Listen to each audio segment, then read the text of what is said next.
Assalamualaikum warahmatullahi wabarakatuh. Salam satu Malaysia. Salam perpaduan. Kita bersiaran pada malam ni di saluran Facebook page Lokman Adam, di YouTube channel Facebook page Lokman Adam Official, YouTube channel Lokman Adam, dan di Twitter channel TikTok malam ni kita tak dapat udara, nampak macam ada gangguan lagi pula TikTok ni. Tak tahulah bila nak berhenti gangguan ni. Saudara, politik di Sabah nampaknya bergelora tuan-tuan Bergelora ni saudara, saya nampak masih lagi ada tangan-tangan gaib daripada Tan Sri Musa Aman, yang nampak gayanya masih tak selesai dengan dengan Datuk Seri Shafie Apdal. Bila mana Haji G, tuan-tuan Ketua Menteri di Sabah, mahu membuat kerajaan tanpa warisan, sedangkan kita di peringkat federal, di peringkat pusat, kita sudah ada kerjasama yang utuh, kita sudah ada kerjasama yang baik di antara pemimpin-pemimpin daripada Pakatan Harapan, daripada Barisan Nasional, Warisan, KDM, dan begitu juga GRS. Sepatutnya di Sabah kita boleh membentuk kerajaan bersama dengan semua parti komponen yang membentuk kerajaan Pakatan Harapan, membentuk kerajaan perpaduan di peringkat pusat. Sewajarnya mereka juga boleh membentuk kerajaan bersama di Sabah. Namun saudara, ada beberapa perkembangan terkini yang tidak berapa menggalakkan, tuan-tuan. Saya bacakan tuan-tuan kedudukan terkini sokongan Ahli Dewan Undangan Negeri di Sabah. Ramai tak tahu punca antara kita bermasalah di Sabah ni ialah kerana kesilapan kita memasuki pilihan raya negeri dengan mengadakan kerjasama dengan Bersatu. Kita pun tahulah perangai Bersatu ni sentiasa tikam belakang kita. Dan walaupun mereka mengatakan bahawa sekitar Oktober yang lepas mereka telah keluar daripada Bersatu, namun hakikat dan realitinya saudara, hubungan di antara pemimpin Bersatu di Sabah dengan pemimpin Bersatu yang kononnya mereka dah tinggalkan parti ni, sebenarnya belum selesai tuan-tuan. Contohnya hari ini kita lihat Datuk Seri Hamzah Zainuddin, Syusa Agung Bersatu, telah sampai ke Sabah malam ni untuk membantu Haji G untuk terus menjadi Ketua Menteri di Sabah. Itu sebab kita tak boleh percaya, walaupun Haji G dan kawan-kawan yang lain ini mengatakan mereka telah meninggalkan Bersatu, namun hakikatnya jiwa mereka masih lagi bersama dengan Perikatan Nasional. Mereka masih lagi together. Cuma taktikal untuk mengelakkan daripada Haji G hilang kuasa sebagai Ketua Menteri, mereka bak kata orang itu, mereka telah mengisytiharkan mereka meninggalkan Bersatu. Namun hari ini kita lihat Haji G telah mengarahkan setiausaha kerajaan negeri untuk langgar protokol dengan menyambut Hamzah Zainuddin keluar daripada bilik VIP tadi di Airport Sabah. Walaupun di peringkat awal sepatutnya MAB yang patutnya mengarahkan keluar laluan biasa, tetapi beliau disambut oleh setiausaha kerajaan negeri atas arahan Haji G. Maknanya antara Bersatu di peringkat pusat dengan Haji G memang masih lagi mempunyai hubungan yang baik. Cuma yang menyedihkan kita, 5 orang ni tuan-tuan, 5 orang ni terdiri daripada sahabat-sahabat kita juga. Sahabat-sahabat kita, ini poster terkini tuan-tuan. Antaranya YB yang lompat parti, yang menyebabkan kerajaan Tan Sri Musa Aman dulu runtuh dan digantikan dengan Syafiee Apdal. Orang ni nama dia Arsyad. Kemudian dia masuk balik ke dalam UMNO, menyebabkan kerajaan Syafiee Apdal runtuh. Hari ni tuan-tuan, kita pun heran macam mana dia boleh jadi calon pilihan raya.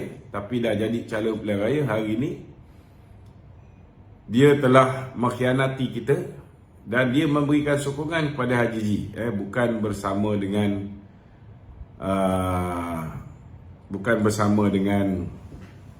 apa nama, kita punya pengurusi perhubungan Sabah. Sepatutnya Arsyad bersama dengan pengurusi perhubungan Sabah, iaitu Bong Mokhtar. Tetapi beliau, Shah Helmi, kemudian Jasni dan James, begitu juga dengan Yusof Yaakob. Ini pun sama juga, lompat sana lompat sini. Mereka ini telah memberikan sokongan kepada Haji G. Kalau nak ikutkan, saudara, kalau misalnya 5 orang ini tidak mengkhianati, kalau 5 orang ini tidak mengkhianati, kita ada 40 orang yang bersedia untuk menyokong Datuk Seri Bong Mokhtar sebagai Ketua Menteri yang baru. Tuan-tuan kena faham, hari ini kedudukan di Sabah, yang memberikan SD kepada Bong Mokhtar daripada BN ada 13 orang. Sepatutnya 18. Sepatutnya 18. Warisan juga telah memberikan SD untuk mengangkat Datuk Seri Bong Mokhtar sebagai Ketua Menteri Sabah yang baru, selepas Haji G melanggar perjanjian di antara Barisan Nasional dengan GRS, yang mengumumkan bahawa beliau akan melakukan rombakan kabinet. Dan sebelum itu sepatutnya ketua-ketua JLC ni mesti mendapat persetujuan bersama, tetapi Datuk Seri Saleh Sheikh Keruak telah digugurkan daripada Khazanah Sabah. Jadi ini menyebabkan berlakunya penarikan daripada MP-MP Barisan Nasional kepada Haji G selaku Ketua Menteri. Dan kita juga dapat maklumat hari ini juga KDM juga telah pun menarik sokongan terhadap Haji G. Jadi hari ini Bong Mokhtar mendapat sepatutnya 18, tetapi disebabkan pengkhianatan 5 orang daripada UMNO, ada setengah tu sekejap UMNO, sekejap tak UMNO, sekejap UMNO, 5 orang pengkhianat ini telah menyebabkan kita tidak boleh membentuk kerajaan. Sekarang ni ada 13 orang yang menyokong daripada BN, menyokong Datuk Seri Bong Mokhtar, 19 daripada Warisan, 3 daripada KDM. Kita cuma ada 35 orang. Yang menyedihkan kita, tuan-tuan, yang menyedihkan kita, Haji G mendapat 20 SD daripada bekas PPBM. Dia orang ni betul bekas PPBM ke ataupun kata dah keluar PPBM tetapi taktikal saja. Hakikat dia masih lagi bersama dengan PPBM, kita pun tak pasti. 5 daripada Star, jadi dah ada 25, campur lagi 7 daripada PBS, dan dia dapat 5 sokongan daripada pengkhianat.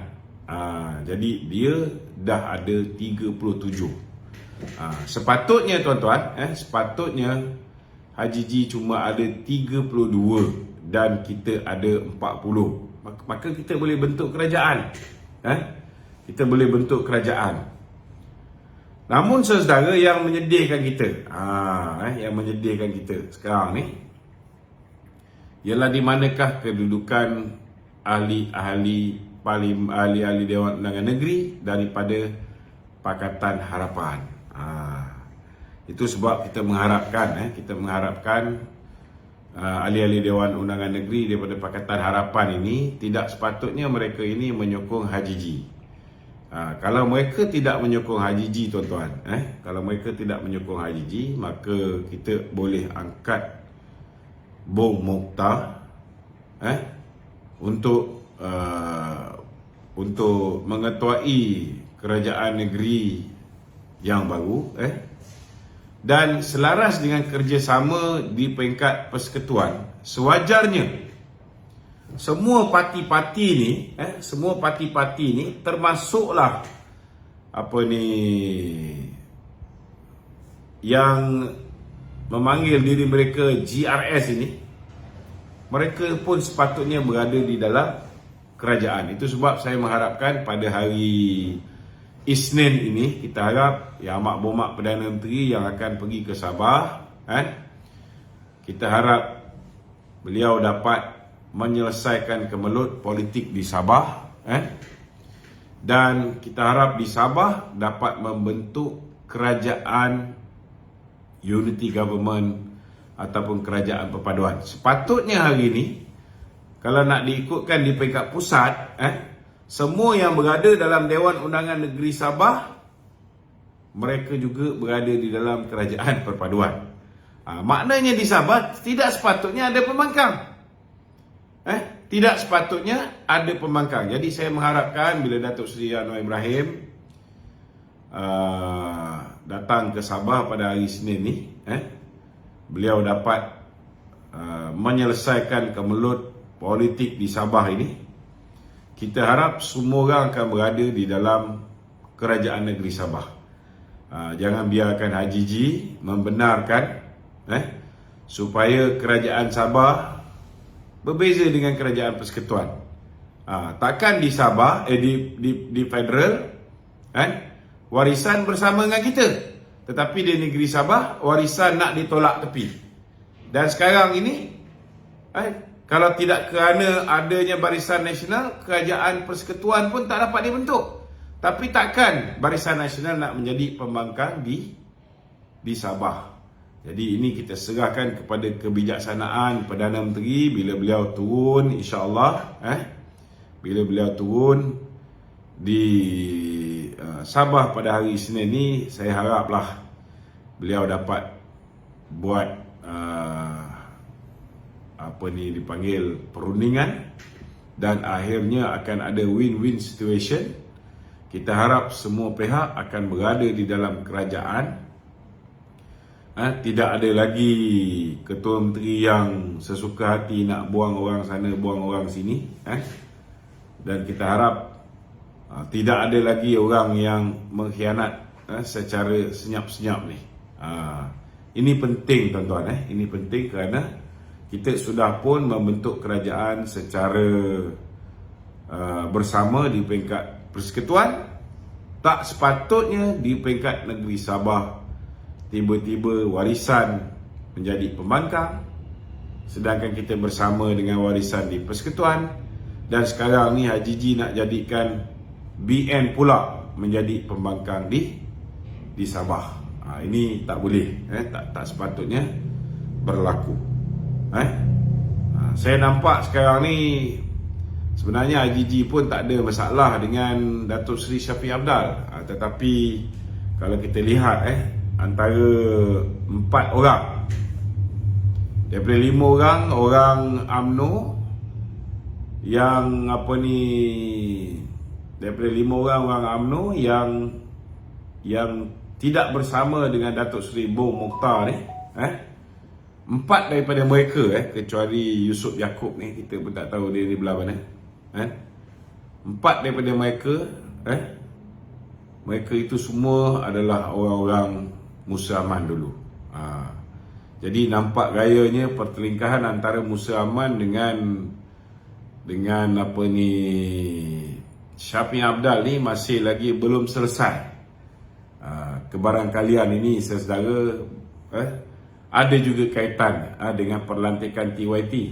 Kalau kita lihat Haji G cuba nak meletakkan Musa Aman sebagai TYT yang baru, tetapi malangnya baru-baru ini TYT yang lama dikekalkan sebagai sebagai Tuan Yang Terutama Negeri Sabah kembali dilantik semula.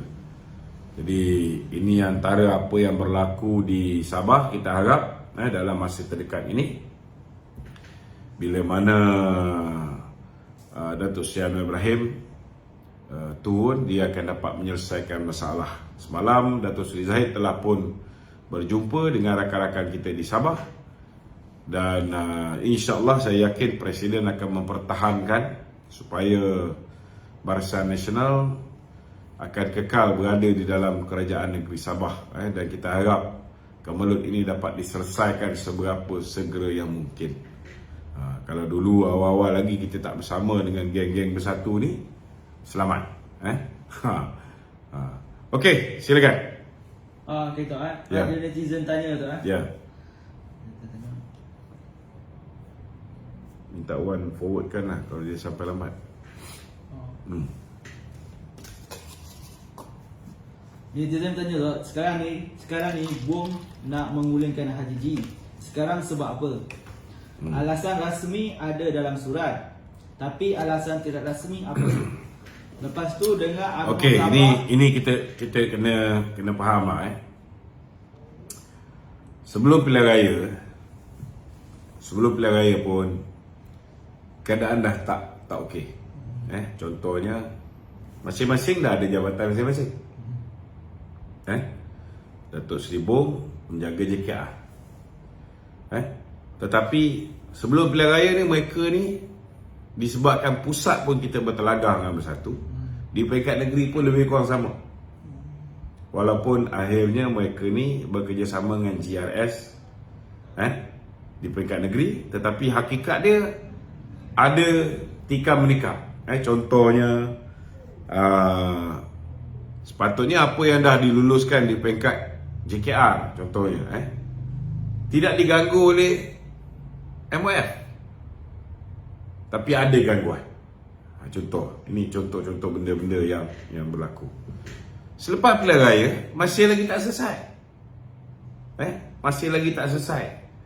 Bila mana kita membentuk kerajaan di peringkat persekutuan, ada warisan sekali. Sepatutnya warisan ini duduklah juga di dalam kerajaan negeri Sabah. Sebab kita dah bersama di dalam kerajaan di peringkat persekutuan. Warisan ada 19. Kita tak boleh nafikan. Jumlah dia cukup besar. Jadi ini tak berlaku. Dan antara sebab ianya tak berlaku ialah kerana dekat Sabah ni ada dua tokoh yang bak kata orang ni yang sudah lama belakangan, iaitu Tan Sri Musa Aman dengan Syafiq Hamdan, Datuk Seri Syafiq Hamdan. Ini kita kena faham. Dan dia sudah pastilah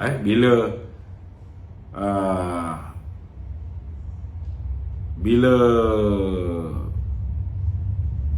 apa ni, siapa nama? Bukan, Haji G keluar daripada bersatu, walaupun ianya teknikal, tapi dia tak sedar bahawa orang yang boleh menjadi ketua menteri ini mestilah ketua sebuah parti yang dipercayai oleh TYT, mempunyai sokongan daripada majoriti. Jadi kalau dikira dari segi legal, dari segi undang-undang tubuh negeri Sabah, maka secara automatik Haji G sudah tidak layak menjadi ketua menteri.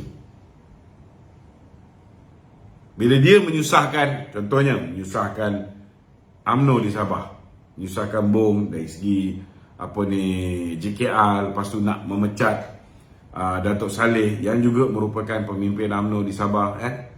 So dia dah mula cari pasal, dan bila dia sudah keluar daripada bersatu, hilang kelayakan untuk dikekalkan sebagai ketua menteri, maka sudah pastilah itu sebahagian daripada alasan. Ini kita tak nafikan. Kita tak boleh nafikan. Krisis itu memang berlaku.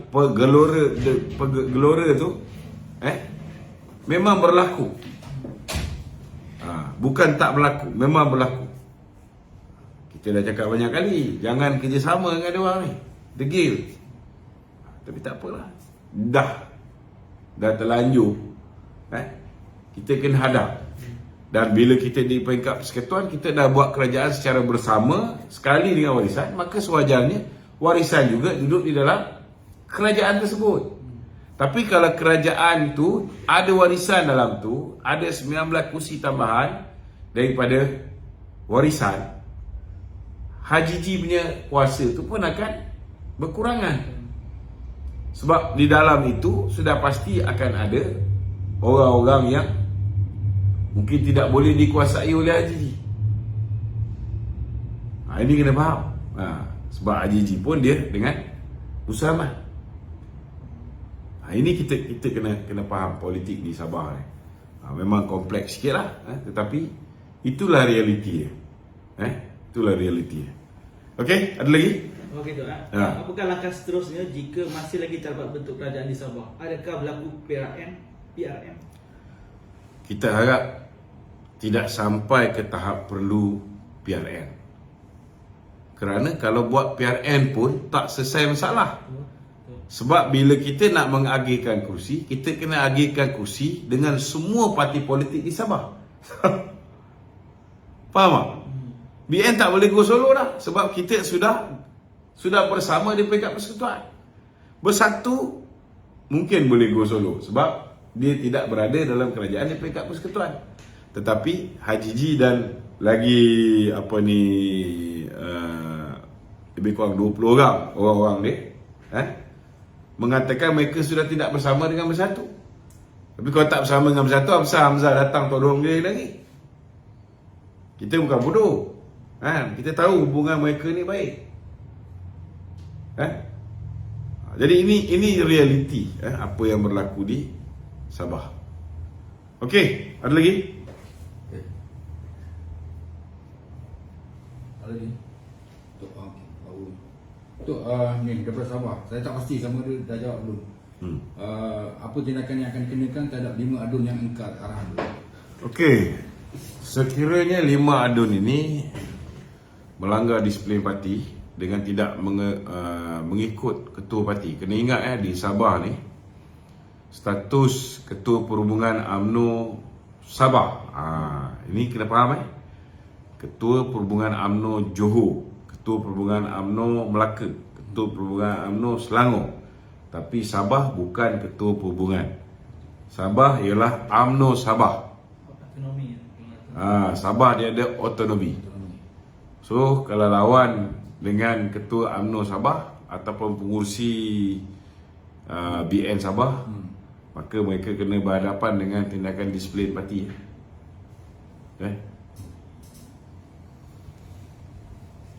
Cuma masalahnya dia orang ni semua berada di dalam kerajaan perpaduan di peringkat persekutuan, tapi tak nak bekerjasama di peringkat negeri. Jadi kita haraplah bila Datuk Seri Anwar Ibrahim turun ke Sabah pada hari Isnin ni, dia dapat menyelesaikan kemelut. Kalau misalnya Haji G masih tak boleh terima warisan, masih tak boleh terima Barisan Nasional, maka Datuk Seri Anwar bagi saya perlu melantik seorang ketua menteri yang boleh diterima oleh semua parti di Sabah. Sebab mereka semua dah berada di dalam satu kerajaan perpaduan. Tidak sepatutnya berpecah belah. Okey? Okey tu, ni ada soalan daripada pendengar tu. Dia kata Datuk Seri masih dimanjur, kata Haji G keluar Bersatu tetapi tetap ahli GRS secara automatik. Ya. Kerana katanya GRS juga didaftarkan sebagai parti politik. So boleh Datuk bantu pencerahan? Kalau nak ikutkan, sekiranya beliau maknanya 4 orang tu 4 orang ni, ini ikut apa yang diterjemahkan, ditafsir oleh orang yang membuat Akta Lompat Parti sekiranya 4 orang ahli parlimen, Armizan semua sekali tu, tidak keluar daripada Bersatu. Tidak keluar daripada Bersatu pada Oktober lepas sebelum pilihan raya. Sekarang ni mereka keluar daripada Bersatu, maka kursi mereka kosong. Maka kursi mereka automatik kosong. Tetapi disebabkan mereka sudah keluar daripada Bersatu sebelum pilihan raya, maka kursi mereka sebagai ahli parlimen GRS kekal. Kursi mereka sebagai ahli parlimen GRS kekal sebab mereka dah keluar daripada Bersatu. Okey, ni kena faham Dalam konteks Haji G pula, dalam konteks Haji G, lompat parti tidak menghilangkan kursi dia sebagai ahli Dewan Undangan Negeri. Tetapi untuk dia menjadi ketua menteri, kalau ikut Undang-Undang Tubuh Negeri Sabah, ketua menteri mesti dipilih di kalangan ketua parti yang mendapat sokongan majoriti. Yang banyak. GRS ialah macam BN, dia gabungan parti politik. Dia bukan UMNO, dia bukan MCA, dia bukan PAS, bukan MIC ataupun PBRS. Dia adalah coalition party. Ini kena jelas. Kalau Bung dah mulakan menarik sokongan terhadap Haji G, sudah pastilah dia dah periksa dengan pakar undang-undang. Dan penjelasan yang dibuat oleh Datuk Dr. Wan Junaidi pun begitu. Maknanya walaupun GRS, dia masih lagi di dalam GRS, tapi dia keluar Bersatu, gugur. Dia keluar Bersatu, dia masih lagi dalam GRS, dia bertanding atas tiket GRS, tetapi keahlian dia tu di mana? Keahlian dia di Bersatu. So kalau dia keluar selepas pilihan raya, 4 orang ahli parlimen GRS ini gugur keahlian sebagai ahli parlimen.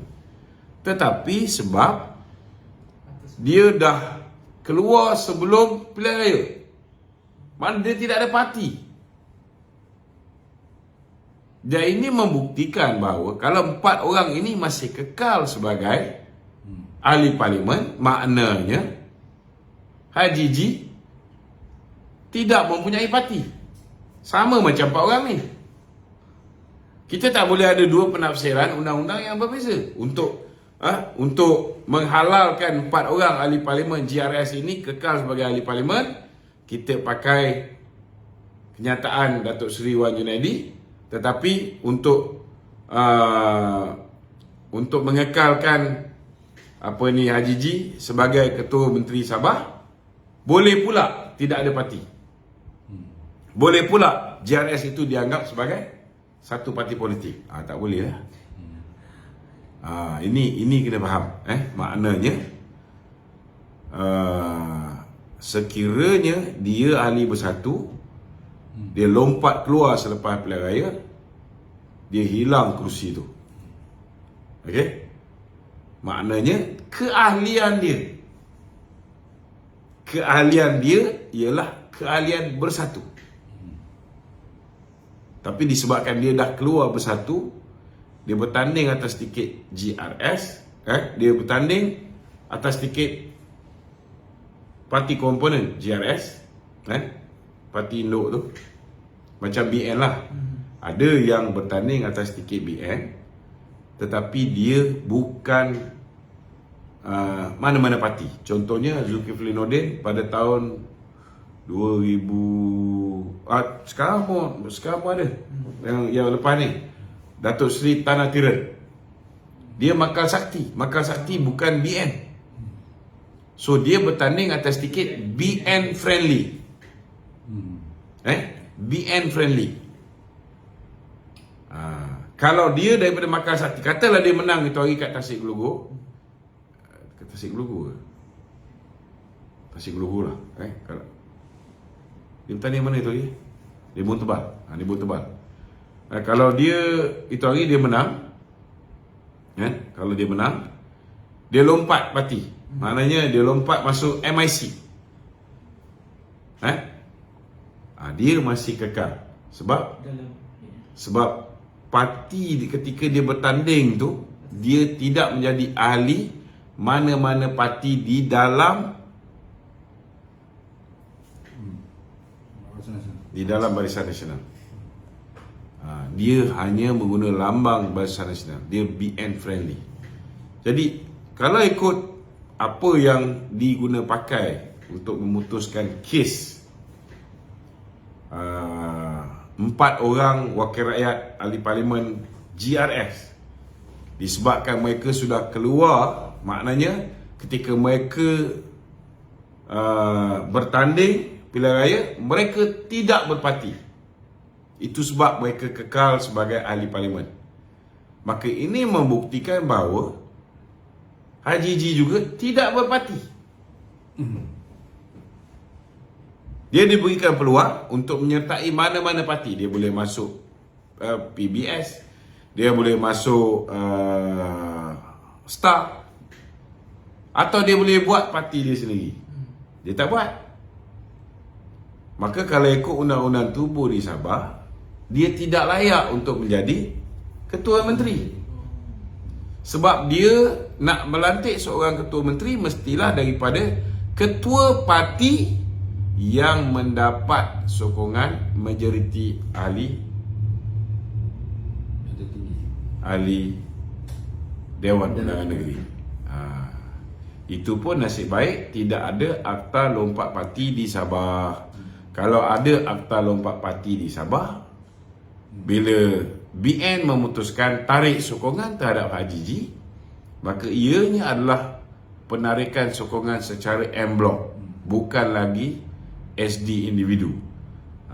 Sekarang ni yang boleh menyebabkan ada lagi orang-orang daripada UMNO ni, 5 ekor ni boleh melompat menyokong Haji G ni kerana tak ada akta lompat parti di Sabah. Ni bahayanya bila tak ada akta lompat parti. Scheme of thing yang diamalkan oleh Muhyiddin masih boleh dilakukan lagi. Bila Hamzah turun kat Sabah ni, kita pun boleh faham lah, kan? Hamzah ni antara milioner yang bilioner ke bilioner kita tak tahulah. Tetapi kalau dia turun untuk menyelesaikan masalah ni, kita boleh agak lah cara dia menyelesaikan masalah macam mana. Okey? Tu apa akan jadi kalau hari tu BN tak bertanding langsung dekat Sabah seperti mana Sarawak?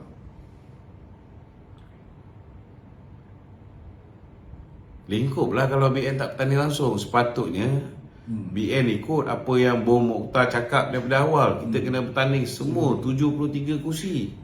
Kalau kita bertanding semua 73 kursi, memang betul lah kita tak boleh menang semua. Tetapi kita akan menang lebih banyak kursi dan cukup, insya-Allah, untuk membentuk kerajaan negeri. Berapa ramai penyokong-penyokong kita buntu pergi ke pusat pembangunan undi, tak tahu nak pakai apa. BN, lambang dacing tu tak ada. Ramai orang. Sabah ni dia lain sikit. Dia daripada dulu lagi dengan BN. Mereka masih lagi mengamalkan politik pembangunan. Orang kat Semenanjung ni je yang tak peduli tentang pembangunan. Okey. Tu tiba-tiba jadi pergolakan macam ni tu adakah pergolakan ni memang dah dijangka akan berlaku ataupun tiba-tiba berlaku atas sebab ada plot-plot untuk pemilihan UMNO akan datang tu? Ada kaitan tak? Saya rasa tak ada lah. Politik di Sabah ni dia lebih kepada pergeseran di antara Tan Sri Musaman dengan Syafiq Abdal dan pergeseran antara BN dengan Bersatu. Yang ini tak selesai lagi. Tak selesai lagi. Sebab masa pilihan raya tu sendiri pun kita berhadapan dengan masalah. Masa pilihan raya tu sendiri kita berhadapan dengan masalah. Lepas pilihan raya tu pun masih berterusan masalah. Tapi nak buat macam mana? Bila silap sekali kena tunggu 5 tahun baru nak betulkan keadaan. Jadi Itu sebab masa pilihan raya Sabah tu kita ingat dah okey dah, BM tanding 73 kursi. Bila tiba-tiba kerjasama, saya tak pergi tolong membantu pun. Sebab saya dah nampak lah Belanda ni bakal datang. Kan? Kita kerjasama dengan Muhyiddin, jahanam lah. Okey? Ada lagi? tak, jadi Tok sampai bila Tok macam mana nak selesaikan Tok kemudian ni? Selesaikan ni insyaAllah bila Datuk Seri Anwar Ibrahim turun hari Isnin ni, Hari Isnin. kan? Mungkin ada penyelesaian. Kita harapkan supaya bila semua parti politik di Sabah ni dah duduk di dalam kerajaan perpaduan di peringkat persekutuan, maka Datuk Seri Anwar Ibrahim kena pilih seorang ketua menteri yang boleh mengambil semua sekali parti politik di Sabah tu duduk di dalam kerajaannya.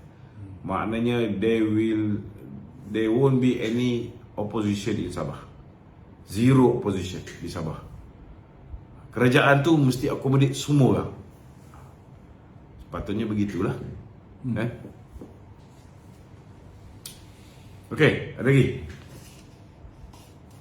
Kalau misalnya Haji Ji tak nak ikut, dia kena jadi pembangkang. Masuk Bersatu balik. Dia pun tak dapati.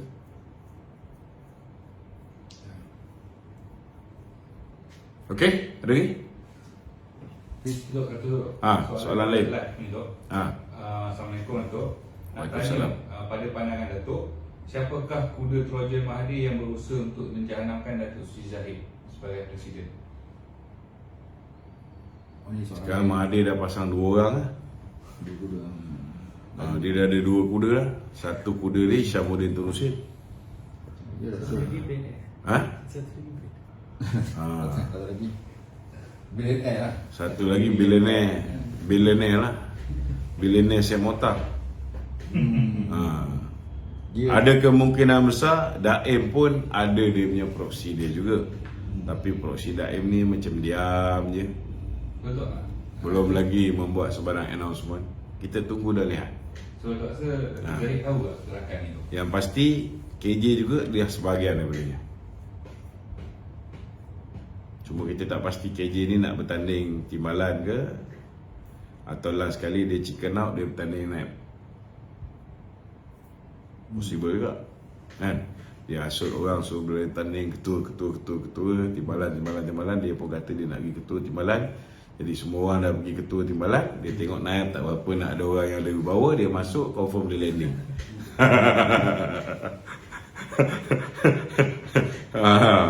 Kan? Kita tak boleh buat apa lah, kita tak boleh bertanding, tak cukup haul. Dok, agak-agak Presiden tahu tak gerakan itu? Presiden tahu.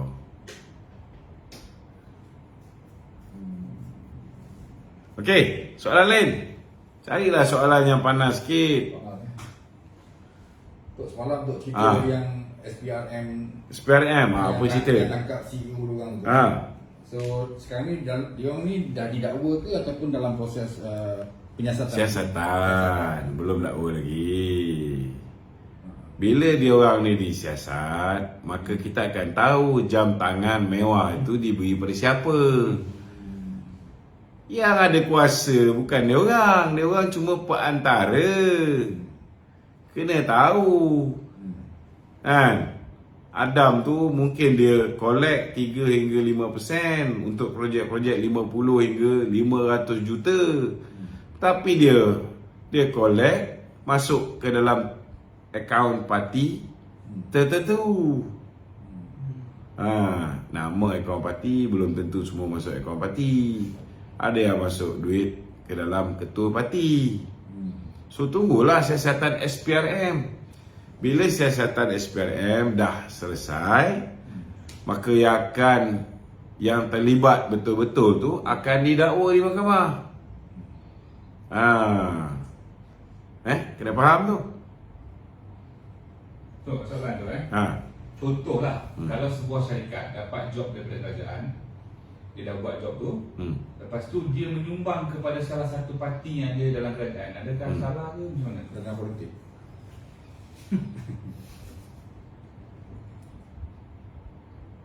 Dia kalau misalnya sumbangan tu diberikan secara ikhlas tanpa mengharapkan timbal balas, tak ada masalah. Tetapi kalau ada arrangement, maknanya dia bagi job tu ada certain percentage untuk dia sumbang kepada tu. Itu dah rasuah lah. Tu Okey. orang tanya tu jadi dalam kes ni yang berkaitan tentang pengagihan projek kerajaan bawah package rangsangan ekonomi sepanjang 2020 hingga 2022 tu. Ketika itu diperintah oleh sebuah kerajaan yang benci rasuah, benci apa semua tu Sembang je cerita jadi- benci rasuah tu. Jadi kenapa ketika itu mereka tak dapat mengesan benda tu? Mengesan apa? Mengesan orang ni lah. Mereka bukan tak dapat mengesan. Orang tu digunakan oleh mereka untuk menjadi orang tengah, untuk pergi collect. Bukan tak boleh kesan. Aduh, orang kurir. Tahu tapi buat-buat tak tahu. Okey, ada lagi? Ni tu ahli BBM buat laporan polis terhadap PM berkenaan fitnah 600 bilion tu. Apa alasannya? Dia mendakwa PM melemparkan fitnah terhadap Tan Sri Muhyiddin Yassin. Sebab Angka tu 600. Sebab Zafrul kata tidak ada penyelengan. Betul. Bodoh. Kau beritahu dia ni bodoh. Bila kau buat laporan polis, kau kena pastikan bahawa bos kau tu betul-betul bersih. Bila bos kau tu tak bersih, kau buat laporan polis, baik-baik polis tak siasat bos kau, polis siasat. Itu yang dipanggil bodoh. Okey. Ada lagi? Ini statement tu berkenaan dengan ni. Muhyiddin dekat London dia nak statement apa? Yalah, sekurang-kurangnya dia tinggal kan. Ya, takkan dia buat statement percutian saya bersama keluarga berjalan dengan lancar. Saya sedang menghabiskan sisa-sisa duit yang besan saya dapat ke apa benda ke. Takkan dia cakap macam tu. Okey, ada lagi? Tak ada Okey, minta tolong sharekan penjelasan kita pada malam ni supaya lebih ramai lagi yang dapat kefahaman. Kepada sahabat-sahabat yang belum lagi menyertai WhatsApp group ataupun community WhatsApp Kerajaan Perpaduan,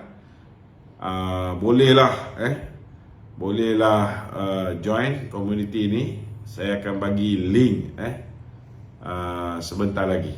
Sekian, Assalamualaikum warahmatullahi wabarakatuh.